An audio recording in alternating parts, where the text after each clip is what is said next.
Welcome back to my channel, and with Halloween just around the corner, I thought I'd do a little something different this time around.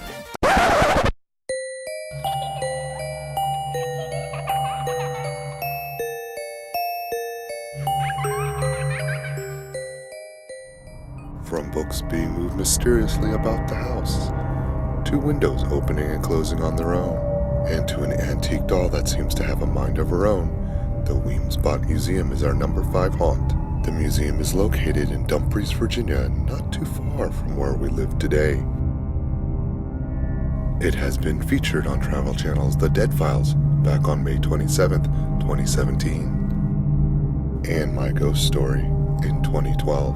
Richard and Annie Merchant and their 2 daughters, Mary and Violet, moved into the house, which is now the museum, in 1869. Mary, who is believed to have had epilepsy, was kept in confinement in an upstairs room until her death in 1906 at the age of 23.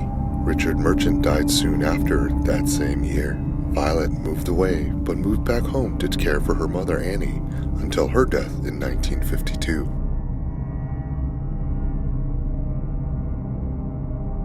Many believers think Mary and Violet are the spirits that remain in the house to this day. They offer overnight lock-ins during the month of October into Halloween. Care to investigate on your own.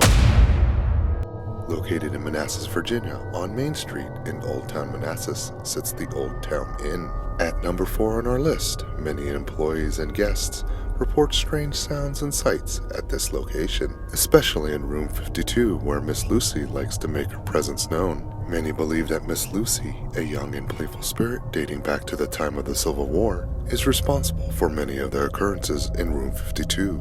But she does like to wander to the adjoining rooms, rooms 50 and 54. Miss Lucy likes to play with lights, mess up newly made beds, unplug electrical appliances, and make strange scratching noises. She does also like to pull on people's feet as they sleep if she's feeling extra playful.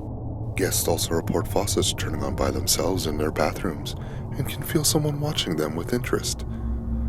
Miss Lucy does have a soft spot for kids and won't scare families with them. She may briefly show herself to let them know she's around. Our countdown can't be complete without a haunted road on it, so Crawford Road in Yorktown, Virginia comes in at number 3. Located in Yorktown, a neighbor of Williamsburg, sits a stretch of road and bridge that some locals avoid driving through at night. Ghostly apparitions, unexplained car troubles, to a lady in white falling to her presumed death off the bridge. Many unexplained occurrences have happened here on this desolate stretch of road. Local authorities do not consider Crawford Road a hub of criminal activity, but numerous bodies and skeletal remains have been found here in the area over the last 30 years. Several paranormal teams have investigated this site, and most notably VAPI, that Virginia Paranormal Investigations team. I'll have the link posted in the description below for their investigation if you want to see their findings. Or you can drive on down one evening and let me know in the comments below as to what your experiences may be. From spirits of Civil War soldiers making untimely appearances, to the ghost of the former owner wandering the halls and peering through windows, Paxton Manor in Leesburg, Virginia, also known as the Carlheim Manor, sits ominously at our number 2 spot. The manor was built in 1877, consisting of 2.5-story main house and covering 20,000 square feet and boasting over 32 rooms. It was meant to be the summer home of Rachel and Charles Paxton and their daughter Margaret. Unfortunately, Rachel would outlive her husband and daughter, Charles passing away in 1899, and her daughter a year later. Rachel Paxton devoted the rest of her life to helping needy children and wanted her efforts to continue after her death.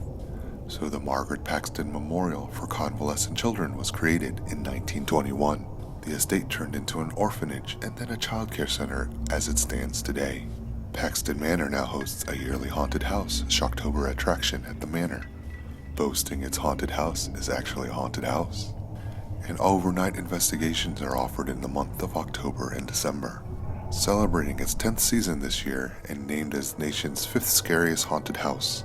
By Travel and Leisure, you can experience jump scares from the living and maybe not so living spooks at this manor.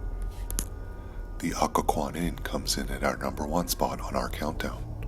The inn was built back in 1810, and much of what you see today is what you saw back in its early times, minus the paint job that is. The Occoquan Valley was first settled by the Dogue Native American tribe who gave the area its name, Occoquan, meaning at the head of the water or at the end of the water, referring to its position near the major waterway, the Occoquan River. The Dogue tribe lived peacefully with the Virginia citizens that settled into the area and simply left the valley when their land was being usurped by incoming people who needed space and places to live. The tragic story goes that one lone male of the Dogue tribe stayed in the valley instead of leaving with the tribe. Now being alone with no tribe, he befriended the wife of the pub beneath the inn and lived upstairs in one of the rooms. They started an affair unbeknownst to her husband, the tavern owner. Eventually, the Dogue Native American was caught coming down the stairs from his lover's bedroom and was shot dead by the woman's husband. He now is said to haunt the inn. You may hear sounds of him walking up and down the inn stairs, and if you're lucky enough, or unlucky enough, you may catch a glimpse of him in the large mirror in the ladies' restroom. I've been once to this location, and it does carry a certain vibe to it, especially since I knew of the legend walking into the restaurant. I didn't see or experience anything for the brief lunch that we had, but I'll have to go back one day and see if I could catch a glimpse of our Native American spirit. I hope you enjoyed my top 5 haunts here in Virginia.